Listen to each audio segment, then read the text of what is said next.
के तपाईहरुलाई थाहा छ कि स्वर्गका स्वर्गदूतहरू जो परमेश्वरको उपस्थितिमा रहन्थे, जसको जीवनमा पाप भन्ने कुरा थिएन अनि जसको जीवन एकदमै सिद्धताको नमुनामा परमेश्वरले सृष्टि गरेको थियो, ती प्राणीहरू कसरी चाहिँ परमेश्वरको उपस्थितिबाट खसेका छन् त?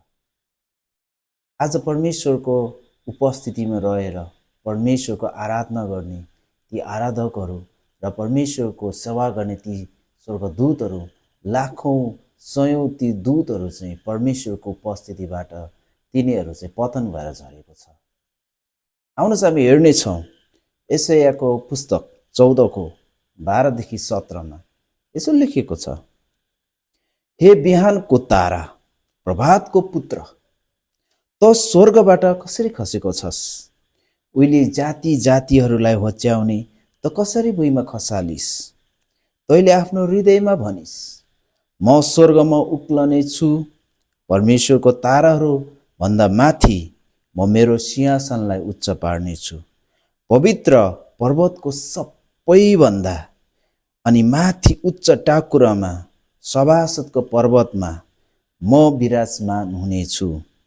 म बादलको टुप्पो भन्दा माथि उक्लने छु। म आफूलाई सर्वोच्च परमेश्वर जत्तिकै बनाउने छु। तर त चिहानसम्म खाडलको तल्लो गहिराईसम्म होच्याइस। तँलाई देख्नेहरूले तँलाई एकटक लाएर हेर्नेछन् र तेरो भाग्यमाथि ध्यानसित गुनेर भन्नेछन्, पृथ्वीलाई हल्लाउने तथा राज्यहरूलाई थरथरी पार्ने त्यो त्यही मानिस हो जसले संसारलाई मरुभूमि बनायो र त्यसका सहरहरूलाई पराजय गर्यो। कैदीहरूलाई घर जानलाई नदिने के त्यो त्यही मानिस हो? यो घटना जब यो वचनलाई हामी पढ्दै गर्दाखेरि कि यो घटना अचम्म लाग्दैन? आज एउटा परमेश्वरको उपस्थितिमा रहने एउटा सिद्ध प्राणीहरूलाई पनि आज त्यो घमण्ड भन्ने कुराले चाहिँ कसरी चाहिँ उनीहरूको हृदयमा एट्याक गर्दो रहेछ। प्रिय, जहाँ पाप छैन, जहाँ मानिस स्वतन्त्रताले परमेश्वरको आराधना गर्दछ, अनि त्यहाँनिर चाहिँ जब पहिलोचोटि उसको विचारमा त्यो घमण्ड भन्ने कुराले चाहिँ उसको हृदयमा अनि त्यो विष जब उसको हृदयमा उसले भर्दछ, तब ती दूतहरू परमेश्वरको उपस्थितिबाट झरेर उनीहरू पतन भएर उनीहरू पाताल नरक कुण्डसम्म आज उनीहरू तलसम्म पुगेको छ। प्रिय, अनि यो एउटै कुरा चाहिँ हामीले बुझ्न आवश्यकता छ कि घमण्ड चाहिँ कुनै एउटा साधारण कुरो होइन। प्रिय, यो घमण्ड भन्ने कुराले चाहिँ मानिस जातिलाई पनि पतन गराउँछ।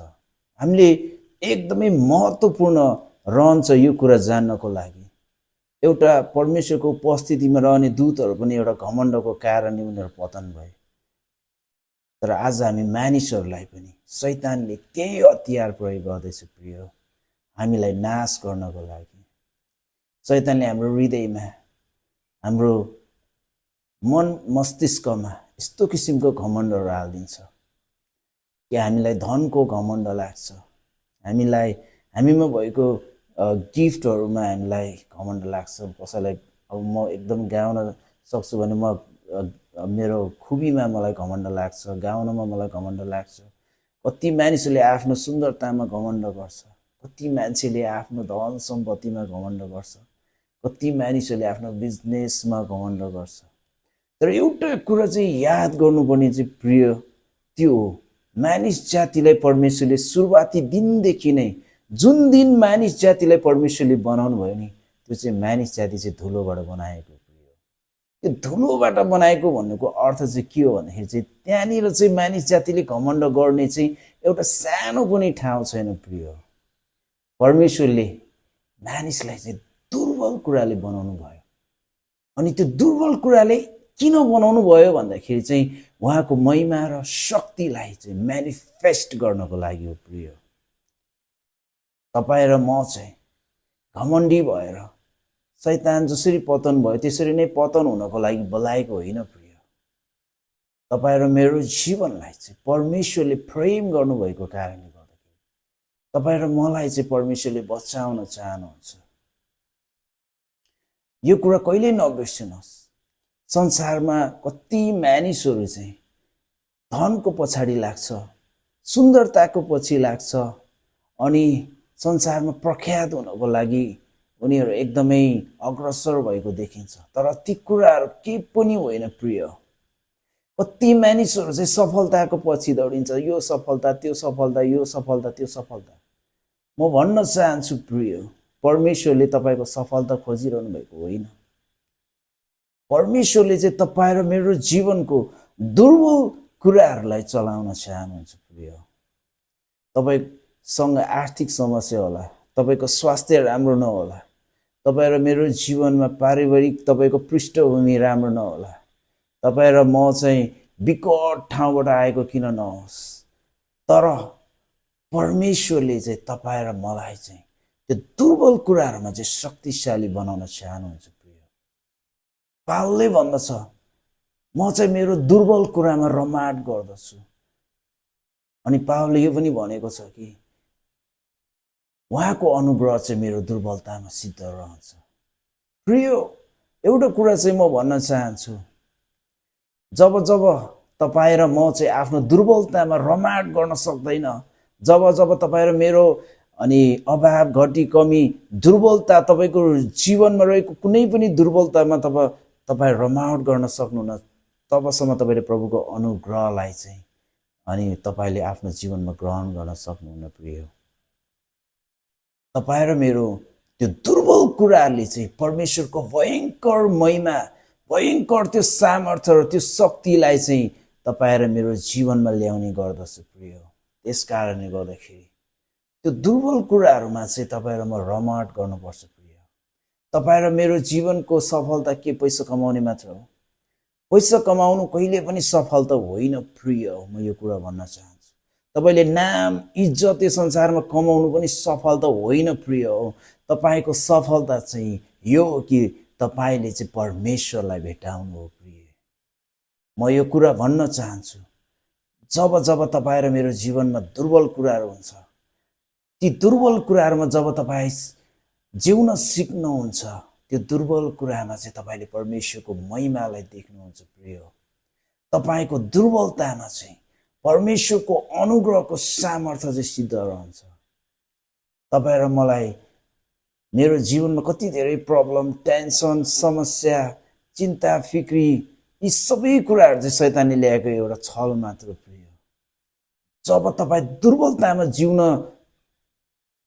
चाहनुहुन्छ, जसरी येशू ख्रीष्टले दुर्बलतामा जिउनु भयो शरीरमा, यस संसारमा आउनु भएर यो शरीरमा जब तपाईँ दुर्बलतामा जिउनुहुन्छ कि प्रभुले चाहिँ तपाईँलाई नम्र व्यक्ति बनाउन चाहनुहुन्छ र त्यो नम्रतामा परमेश्वरले त्यो दुर्बल कुराहरूलाई चलाएर तपाईँलाई एकदमै शक्तिशाली सामर्थ्यवान व्यक्ति चाहिँ परमेश्वरले बनाउन चाहनुहुन्छ प्रिय। त्यो कुरामा चाहिँ घमण्ड गर्नुहोस्, त्यो चाहिँ हो तपाईँको दुर्बलता प्रिय। तपाईँको सफलता चाहिँ कहिले तपाईँको मित्र होइन।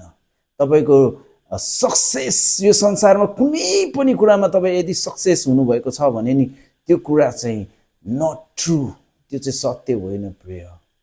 जब जब तपाईँले आफ्नो दुर्बलतामा परमेश्वरलाई भेटाउनुहुन्छ र उहाँको सामर्थ्यलाई जब तपाईँले हेर्नुहुन्छ र उहाँको शक्तिलाई जब तपाईँले ग्रहण गर्नुहुन्छ, तब तब तपाईँको जीवन र मेरो जीवन उहाँको धार्मिकतामा सिद्ध रहन्छ प्रिय।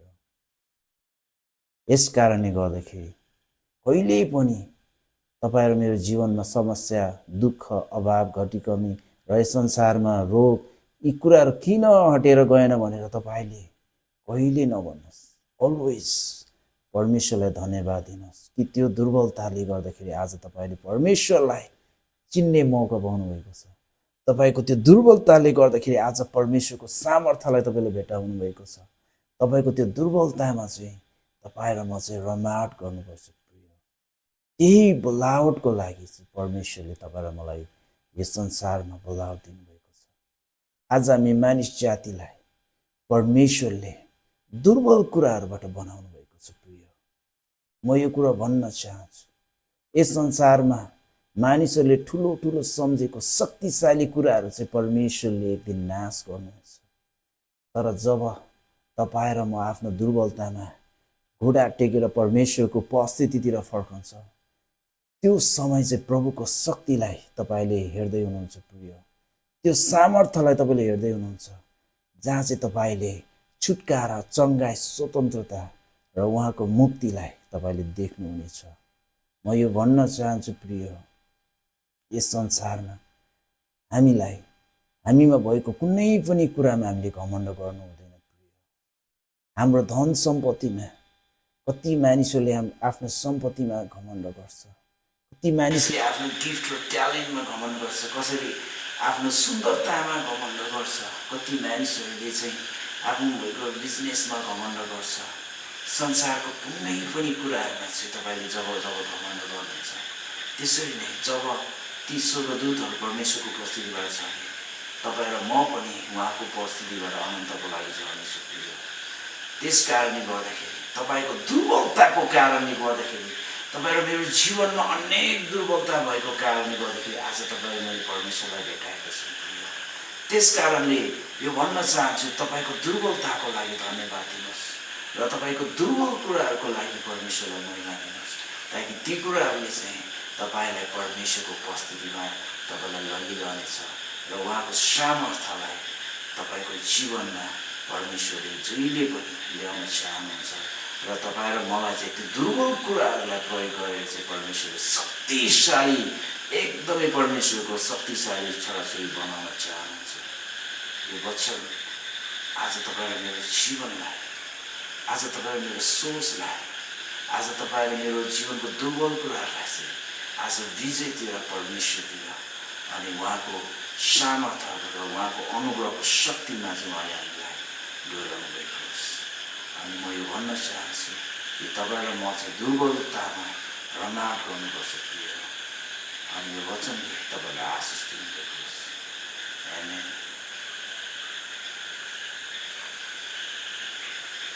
Okay.